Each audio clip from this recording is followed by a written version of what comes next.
ನಮಸ್ಕಾರ. ಇದೇನ ಏನಪ್ಪಾ ಅಂದ್ರೆ ಕರ್ಸಿರೋದು ಪ್ರೆಸ್ ಅವ್ರನ್ನ ಸ್ಕೂಲ್ ಜಮೀನು 15 ಗುಂಟೆ ಜಾಗ ಇದೆ, ಅದು ನಮಗೆ ಇದು ಮಾಡಿಕೊಡ್ಬೇಕು. ಏನು ಸರ್ವೆ ಮಾಡಿಸಿ ಸ್ಕೂಲ್ಗೆ ಆವರಣ ಇಲ್ಲ ಮತ್ತೆ ಬಾಲವಾಡಿ ಇಲ್ಲ, ಇದಕ್ಕೆಲ್ಲ ಸ್ವಲ್ಪ BO ಅವರು ಮತ್ತೆ EC ತಹಶೀಲ್ದಾರು ಇದು ಸ್ವಲ್ಪ ಗಮನಕ್ಕೆ ತಗೊಂಡು ಆದಷ್ಟು ಬೇಗ ಇದನ್ನ ಶುದ್ಧೀಕರಣ ಮಾಡಿಕೊಡ್ಬೇಕು.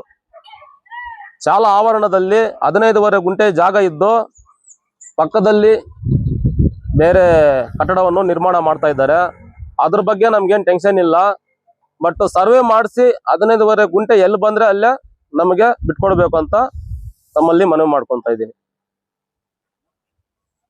ಕೋಲಾರ ಡಿಸ್ಟ್ರಿಕ್ಕು ಗಾಂಧಿಪುರ ಗ್ರಾಮ ಅಂಗನಹಳ್ಳಿ ಪಂಚಾಯಿತಿ ಇದಕ್ಕೆ ಸೇರಿರುವಂಥ ಗಾಂಧಿಪುರ ಚೆನ್ನಾಪುರ ಮಜರಾ ಗಾಂಧಿಪುರ ಇದರಲ್ಲಿ ಸ್ಕೂಲ್ ಜಮೀನು 15 ಗುಂಟೆ ಜಮೀನಲ್ಲಿ ಎಲ್ಲಿ ಬರುತ್ತೋ ನಮಗೆ ಗೊತ್ತಿಲ್ಲ. ಅದನ್ನ ಬಿಟ್ಕೊಡ್ಬೇಕಂತ ತಹಶೀಲ್ದಾರ್ಗೆ ಮತ್ತೆ EOಗೆ AC ಗೆ DC ಗೆ ಎಲ್ಲ ಇದು ಮಾಡಿದ್ದೀವಿ. ಮತ್ತೆ ಅಂಗನವಾಡಿ ಇಲ್ಲ, ಅದು ಆಗಿತ್ತು, ಅದು ಕ್ಯಾನ್ಸಲ್ ಆಯಿತು. ಊರಿನ ಸೌಕರ್ಯ ಬಗ್ಗೆ ಎಲ್ಲ ಬಡವರೇ ಇರೋದು.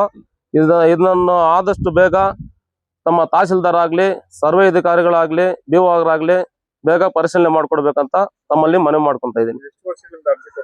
20 ವರ್ಷಗಳಿಂದ ಅರ್ಜಿ ಕೊಡ್ತಾ ಇರೋದು. ಇದಕ್ಕೆ ಯಾರು EO ಕೊಟ್ಟಿದ್ದೀವಿ, BO ಕೊಟ್ಟಿದ್ದೀವಿ, EO ಕೊಟ್ಟಿಲ್ಲ, ತಹಶೀಲ್ದಾರ್ ಕೊಟ್ಟಿದ್ದೀವಿ, BO ಕೊಟ್ಟಿದ್ದೀವಿ, DC ಕೊಟ್ಟಿದ್ದೀವಿ, AC ಕೊಟ್ಟಿದ್ದೀವಿ.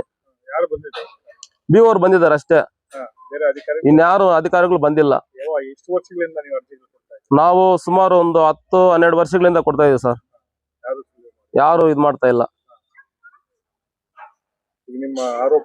ನಮ್ಮ ಆರೋಪ ಏನಿಲ್ಲ ಸರ್, ನಮ್ಮ ಸ್ಕೂಲ್ ಜಮೀನು ಎಲ್ಲಿ ಬಂದ್ರೆ ಅಲ್ಲೇ ಸರ್ವೆ ಮಾಡಿಸ್ಕೊಟ್ಟು ನಮ್ಗೆ ಇದು ಮಾಡಿಕೊಟ್ರೆ ಅದೇ ಸಾಕು ಸರ್. ನಮಗೆ ಬಡ ಮಕ್ಳು ಇರೋದೆಲ್ಲ ಎಲ್ಲ ಕೂಲಿ ಕೆಲಸ ಮಾಡೋರೆ, ಎಲ್ಲ SC ಜನಾಂಗರೇ, ದಲಿತರು ಇರೋದು. ಅದಕ್ಕಾಗಿ ಗೌರ್ಮೆಂಟ್ ಶಾಲೆಯನ್ನು ಉಳಿಸ್ಬೇಕು, ಸರ್ಕಾರಿ ಜಮೀನು ಬೇಕು, 15 ಗುಂಟೆ ಜಮೀನು, ಅದರಲ್ಲಿ ಸ್ಕೂಲ್ ಮಕ್ಕಳಿಗೆ ವ್ಯವಸ್ಥೆಯನ್ನು ಮಾಡಿಕೊಡ್ಬೇಕಂತ ತಮ್ಮಲ್ಲಿ ಮನವಿ ಮಾಡ್ಕೊತಾ ಇದ್ದೀನಿ ಸರ್. ನಮ್ಮ ಹೆಸರು GN ವಿನೋದ್ ಕುಮಾರ್ ಅಂತ.